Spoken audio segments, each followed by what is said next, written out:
E servidores técnico-administrativos da Universidade Federal do Piauí paralisaram suas atividades nesta quarta-feira. Esta é a segunda manifestação da categoria em menos de 3 meses. Nas dependências da Universidade Federal do Piauí, cartazes e faixas informam sobre a paralisação dos técnicos administrativos da instituição, que começou desde as 8 horas da manhã desta quarta-feira. A biblioteca, que funciona até às 10 da noite, hoje especialmente fechará às 6 da tarde. A entrada, que dá acesso à reitoria, foi bloqueada pelos manifestantes durante toda a manhã, mas no começo da tarde o acesso foi liberado.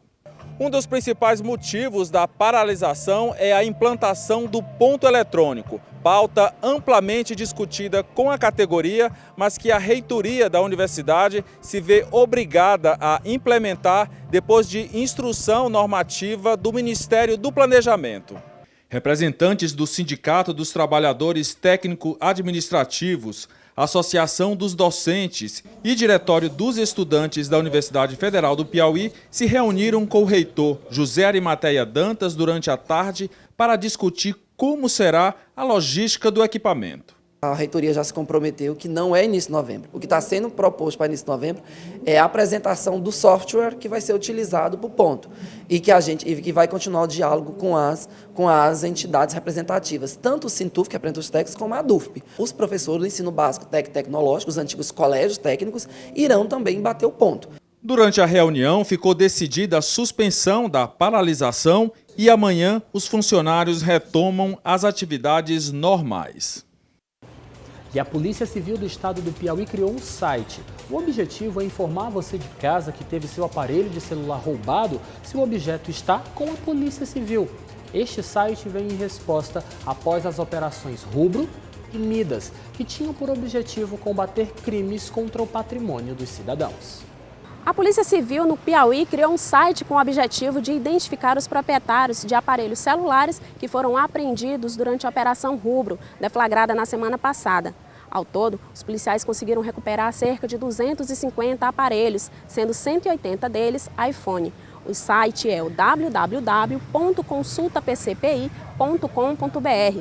Lá, o proprietário deverá informar o número de série do aparelho, ou seja, o e-mail. Caso o seu aparelho esteja entre os apreendidos, você deverá se dirigir até o 12º Distrito Policial, munido de um boletim de ocorrência e de um documento comprobatório de propriedade do aparelho. Os aparelhos foram recuperados em um box localizado no shopping da cidade e também na residência de um dos acusados de integrar uma quadrilha interestadual que fraudava o sistema de segurança da Apple. Nós estamos recebendo a partir de agora em nossos estúdios a advogada eleitoral Rosânia Medina. É com ela que nós vamos conversar sobre uma expressão bastante conhecida aqui no Brasil, mas que às vezes nem todos os cidadãos eleitores conhecem a fundo o seu significado. Hoje nós vamos falar sobre boca de urna. Rosânia, seja bem-vinda à nossa segunda edição do Jornal Dia News. Boa noite para você, tudo bem? Tudo bem, boa noite a todos e a todas. É um prazer estar aqui. Boca de urna. O que é boca de urna, Rosânia, de acordo com a nossa legislação brasileira? Bem, a boca de urna é toda e qualquer ação no sentido de buscar alterar a opção de voto do eleitor no dia da eleição, né?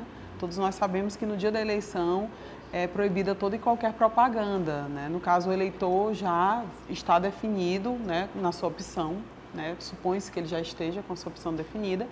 Então, todo e qualquer ato no sentido de buscar alterar essa opção dele é considerado um ato, né, uma ofensa, um ato atentatório. Então, isso pode significar um crime eleitoral, né, que é a boca de urna. Só para deixar bem claro para você que está assistindo nossa segunda edição do Jornal Dia News. Boca de urna é considerada um ato ilegal porque ele ofende o direito de livre escolha do eleitor, é isso? Isso, porque o eleitor ele já tem a sua opinião, né? Já tem a sua opção. Então, muitas vezes, a forma como essa boca de urna é realizada, ela acaba colocando em xeque, né, em jogo ali a dignidade, a honra, né, do direito daquele eleitor. Na prática, como reconhecer esse ato? Bem, muitas vezes a boca de urna ela é feita de uma forma bem explícita, vamos dizer assim, né? É a questão da compra de voto, é alguém que chega e oferta a questão de valor, né, um dinheiro para buscar comprar o voto. mas às vezes também ela ocorre de uma forma um pouco mais, vamos dizer que mascarada, né? Alguém que oferece um transporte, né? A gente vê muito no dia da eleição, principalmente pessoal da zona rural, às vezes não tem como se deslocar e vem aquela pessoa, aquele candidato, não, vamos todo mundo, eu levo todo mundo. E aí aquilo de certa forma configura, é proibido esse transporte, a legislação proíbe o transporte de eleitores, proíbe oferecer alimentos a eleitores, quentinhas, cesta básica, às vezes tem aquela casa que o candidato está ali fazendo aquela festa, oferecendo comida, porque tudo isso pode levar o eleitor a se sentir pressionado a votar naquele candidato porque está recebendo uma oferta.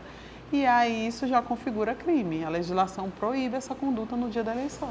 E sobre a postura dos candidatos, dos próprios eleitores, nos colégios eleitorais, o que é permitido e, nesse caso, não enquadrado como boca de urna, Rosângela? Bom, no dia da eleição, o eleitor, ele pode manifestar sua opção pelo candidato ou pelo partido, fazendo o que a legislação considera como uma manifestação individual e silenciosa, que é o quê? É o eleitor ir até o seu local de votação, vestindo a camisa do candidato, portando uma bandeira, um broche, um bottom, um adesivo, desde que individualmente e silenciosamente. Ele pode adentrar o local de votação tranquilamente.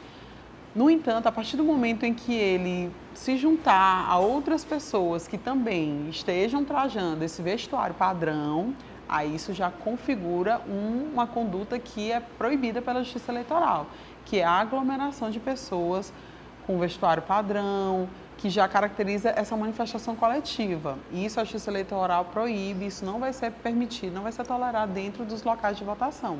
O eleitor também é importante lembrar que é permitido o eleitor, dentro dessas condutas permitidas no dia da eleição, o eleitor pode levar e deve, eu tenho dito muito isso, ele pode e deve levar a famosa cola, né, que é a inscrição com o número dos seus candidatos, né, já que nesse pleito nós vamos votar em 6 candidatos e vários números aí, muitas pessoas decorar, né? têm dificuldade de decorar, né?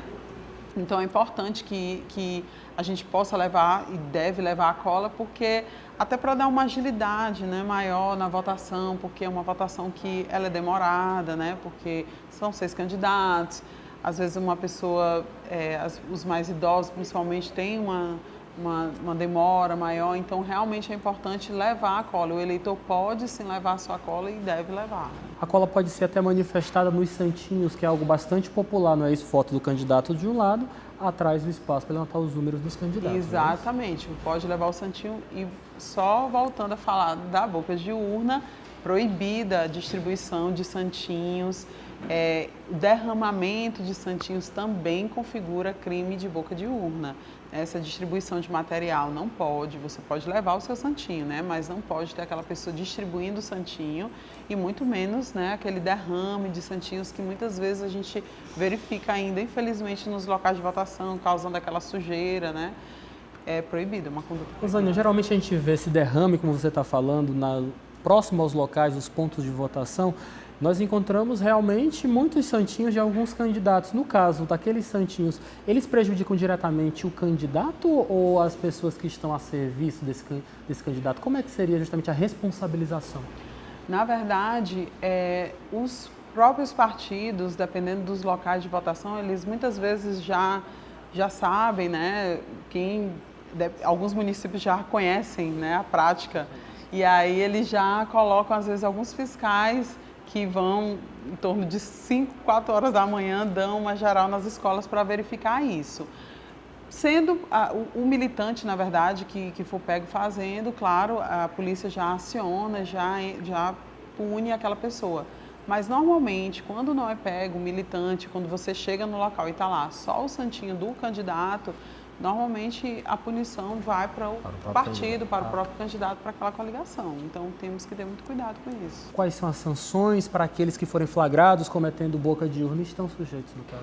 Estão sujeitos, no caso do eleitor, né? Ele pode estar sujeito a multa e até mesmo a questão da prisão, né? Ele pode ser pego, quem for pego flagrante, né, pode ser multado e pena de prisão de 6 meses até 1 ano.